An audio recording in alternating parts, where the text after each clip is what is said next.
can we keep better track of the largest and most valuable assets on the balance sheet with low-cost communication networks? Perhaps that's a question best addressed to Dave and David.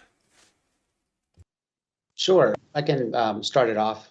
Probably the best way to achieve that, and this isn't a new technology, it's been around for a long time, and then it is by starting with barcoding your assets.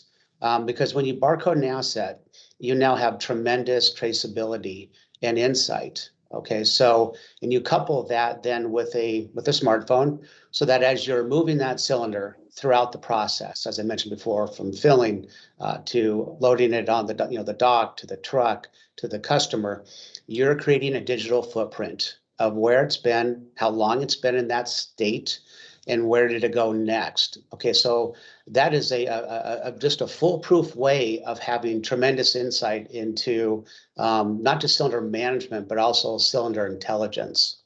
And we see this happening more and more with the lower cost of the technology coming down, the cellular connectivity increasing in reliability, the advent of 5G coming online now. So it's a question of just building out this infrastructure and deploying it strategically with the right assets at the right time. Sure, absolutely. And to you, something to add there, Dave? Yeah, I think David makes a great point. And I think barcodes, QR codes are phenomenal technologies. I mean, we use them on our sensors. I also think that what we'll start to see is, with wireless communication, that same idea of tracking, but become passive.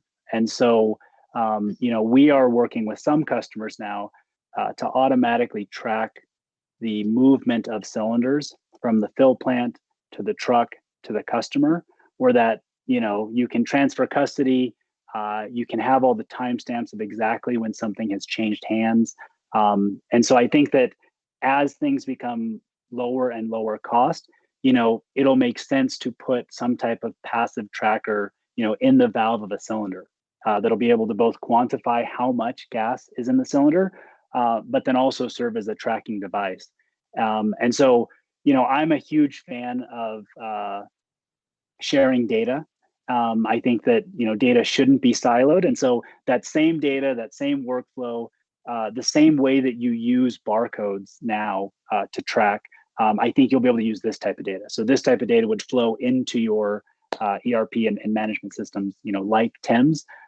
It'll just be a little less work for the people on the ground using it. And, it'll cover holes that exist today. Sure, thanks, David. I think that's a really good point about not siloing the data as well.